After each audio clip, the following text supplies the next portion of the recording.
Matt, un agent expérimenté de la Central Intelligence Agency, et sa petite amie Emily, également employée de la CIA, ont reçu une directive urgente de leur supérieur, Chuck. Leur mission consistait à appréhender une cible de grande valeur résidant dans une propriété opulente. The target was none other than Bizarre Gore, a formé KGB agent turned international terrorist, and their objective was to secure a highly sensitive piece of technology, en integrated circuit capable of manipulating any electronic system. Cette substance, conçue pour capturer des données biométriques, a permis d'imprimer les empreintes digitales de Gore. Ils ont réussi à s'introduire dans le coffre-fort et à en sécuriser la clé. Mais leur action a déclenché une cascade d'alarmes. Le personnel de sécurité envahit la pièce. Cependant, Matt et Emily ont fait preuve d'une grande expertise. Ils se fraient un chemin à travers la villa et s'échappent vers le véhicule qui les attend. À un point de rendez-vous fixé à l'avance, ils rencontrent Baron, un agent du MI6 et l'ancien partenaire d'Emily, où un jet privé les attend. Une fois en vol, Matt a mis la CIA à l'abri dans une caisse renforcée. Il a ensuite offert du champagne à Emily, qui a refusé. Matt insiste et, en réponse, Emily révèle sa grossesse, montrant plusieurs résultats de tests positifs. Lorsqu'Emily tente d'utiliser le laboratoire, elle découvre qu'il est opérationnel. Un sentiment soudain de malaise la saisit lorsqu'une hôtesse de l'air lui demande de lui remettre la clé. Matt, d'un geste vif, jette la clé et agresse l'agresseur. Le reste du personnel de cabine s'est joint à la bagarre et le chaos s'est installé, impliquant même l'un des pilotes.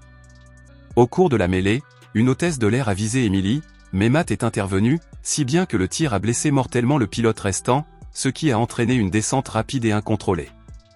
Il ne reste que quelques instants à Matt pour récupérer le seul parachute et tenter de l'attacher à Emily, en l'exhortant à donner la priorité à la sécurité de leur enfant à naître. Cependant, Emily, résolument déterminée, a refermé ses jambes autour de lui et a ouvert le parachute juste avant que l'avion n'explose dans une rafale de feu. Ils ont atterri sains et saufs, se serrant l'un contre l'autre avec soulagement. Cette expérience éprouvante les a incités à réévaluer leur vie et à prendre conscience des implications d'une paternité imminente. 15 ans plus tard, Matt et Emily vivent dans une maison de banlieue, sous leur nouvelle apparence, avec leurs 2 enfants, Alice et Léo. Ils sont particulièrement inquiets pour Alice, qui est entrée dans l'adolescence, une phase qu'ils considèrent en plaisantant comme une période de transformation monstrueuse. Les enfants, soupçonnant que leurs parents cachent des secrets, deviennent de plus en plus curieux. Pendant le trajet du matin vers l'école, Emily tente de resserrer les liens avec son adolescente Alice en proposant des activités communes telles qu'une soirée cinéma ou une soirée popcorn. Mais Alice, déjà inquiète à l'idée d'étudier chez un ami, rejette les suggestions de sa mère. Après avoir déposé les enfants, Matt et Emily se sont attardés pour observer les adieux affectueux d'Alice à son petit ami, James, un spectacle qui a presque bouleversé Emily. Cette observation a profondément marqué Emily, qui a continué à y penser tout au long de la soirée. Plus tard, Emily, dérangée par un flot de notifications provenant de l'ordinateur portable d'Alice, a cédé à sa curiosité et a accédé à l'appareil. Elle découvre une série de messages de Jack indiquant qu'il va rejoindre Alice chez son ami. Ils ont découvert des messages faisant référence à une apocalypse chimique et leur fils Léo a surpris leur conversation et a révélé qu'Alice et James se trouvaient dans un club local. Matt et Emily se rendent rapidement au club, une salle bondée, et trouvent Alice. Ils l'ont confrontée, exigeant qu'elle les accompagne, mais Alice n'a pas tenu compte de leurs inquiétudes. Ils ont d'abord essayé d'ignorer les provocations, mais lorsque l'un des hommes a physiquement retenu Alice, Emily a réagi vivement. Les autres ont tenté de les attaquer, mais Matt est intervenu, poussant finalement l'un des hommes sur l'équipement du DJ, ce qui a mis fin au rassemblement. Le lendemain matin, un visiteur se présente à leur porte. Il s'agit de Chuck, leur ancien supérieur, qui les a repérés grâce aux images de l'incident du club. Il les avertit que leurs ennemis ont découvert l'endroit où ils se trouvent. Emily pense que la clé a été perdue dans l'accident d'avion, mais Chuck révèle que la CIA n'a pas trouvé de clé et a découvert plusieurs agents décédés de l'organisation de Gore. Chuck tente de faciliter leur fuite, mais il est brusquement assassiné par des gangsters de Bellaria, qui déclenchent alors un tir de barrage sur la maison. Matt et Emily se sont précipités dans le garage pour récupérer les sacs qu'ils avaient préparés. Ils quittent le garage à bord du minivan explosif de la famille et s'enfuient sous un déluge de coups de feu. Au cours de cette fuite chaotique, Matt a révélé qu'il avait obtenu la clé IC 15 ans plus tôt. Matt a révélé qu'il avait caché la clé en Angleterre, confiée à la mère d'Emily, Jenny, une tireuse d'élite du MI6 à la retraite. leur stratégie consistait à récupérer la clé et à l'exploiter pour obtenir la protection de la CIA contre Gore. Les gangsters, implacables, les poursuivent et un tireur fait feu sur leur véhicule. Matt a improvisé une diversion en mélangeant du soda et des mentos et en jetant la mixture dans un camion qui les poursuivait, créant ainsi une distraction temporaire qui leur a permis d'échapper au véhicule. À l'école, Alice a vu un camion cabossé s'arrêter à l'extérieur. Matt et Emily entrent rapidement dans le bâtiment, récupèrent leurs enfants et partent rapidement pour l'aéroport. Ils ont continué à se dérober à la vérité, refusant de révéler la véritable nature de leur situation. À leur arrivée en Angleterre, ils ont passé le contrôle de sécurité de l'aéroport, où une caméra de surveillance a filmé leurs images. Ils parviennent à monter dans un bus avant l'arrivée des agents conduits par Baron.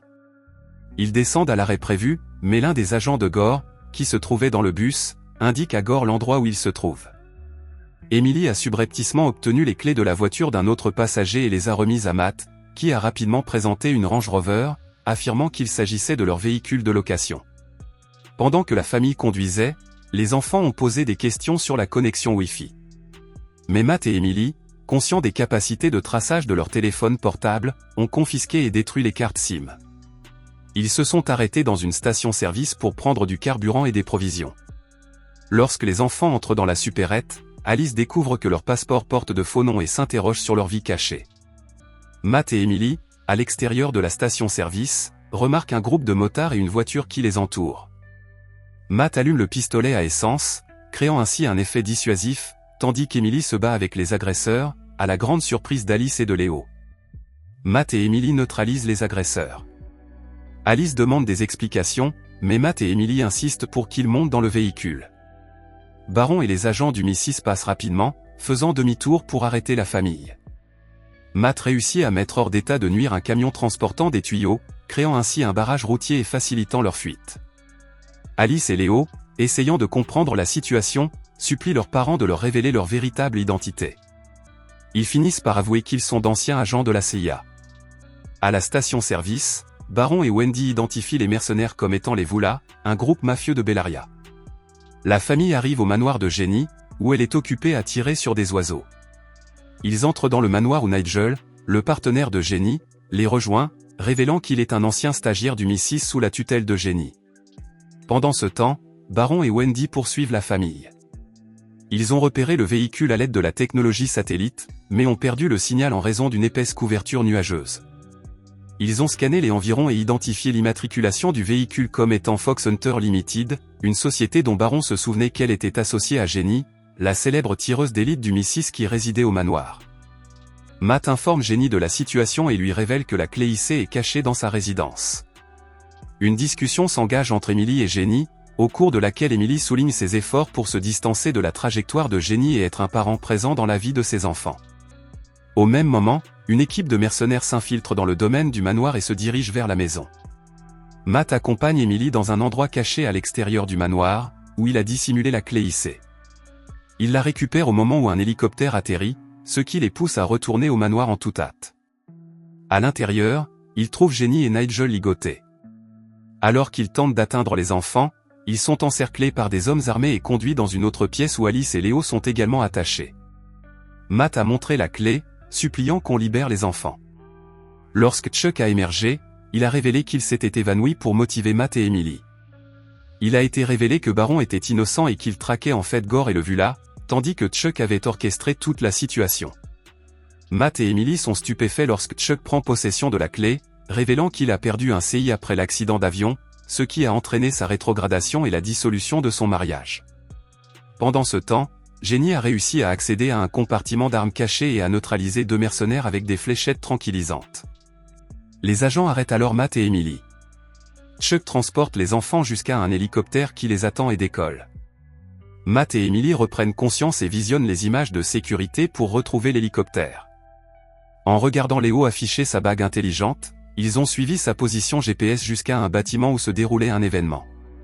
Pendant ce temps, Chuck rencontre des acheteurs potentiels et leur montre les capacités de la bague intelligente. Il a ensuite demandé à son hacker de couper l'électricité de la ville, y compris des bâtiments. Le hacker de Chuck a pénétré dans la barrière thermique de la ville, révélant sa capacité à inonder la ville. Matt et Emily neutralisent les agents dans l'ascenseur et commencent à attaquer les mercenaires restants à l'étage.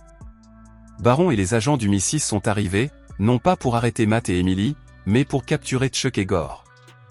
Matt, Emily et les agents du Mi-6 se sont précipités dans la pièce adjacente et Chuck s'est échappé, poursuivi par Matt et Emily. Il a rencontré ces hommes qui escortaient Léo et Alice sur un bateau. Emily réquisitionna alors un bateau et Matt la rejoignit, poursuivant Chuck. Chuck ordonne à sa hackeuse de le rejoindre au point de rendez-vous. Elle prépare son matériel et entre dans son van, mais Nigel, tapis à l'extérieur de l'immeuble de Jenny, l'intercepte. Il découvre la hackeuse inconsciente, avec sa clé et son ordinateur portable à côté d'elle. Il contacte Jenny, qui transmet l'information à Matt et Emily, en leur demandant de désactiver la barrière thermique. Matt et Emily atteignirent le bateau de Chuck et montèrent à bord, engageant le combat avec les mercenaires restants, avec la participation de Léo. Ils devaient désactiver la barrière et Nigel, dans la panique, l'a accidentellement fermée, détruisant l'ordinateur portable. Emily a jeté Léo et Alice hors du bateau, tandis que Matt a affronté Chuck. Il a neutralisé Chuck et a sauté du bateau, laissant Chuck s'écraser contre la barrière.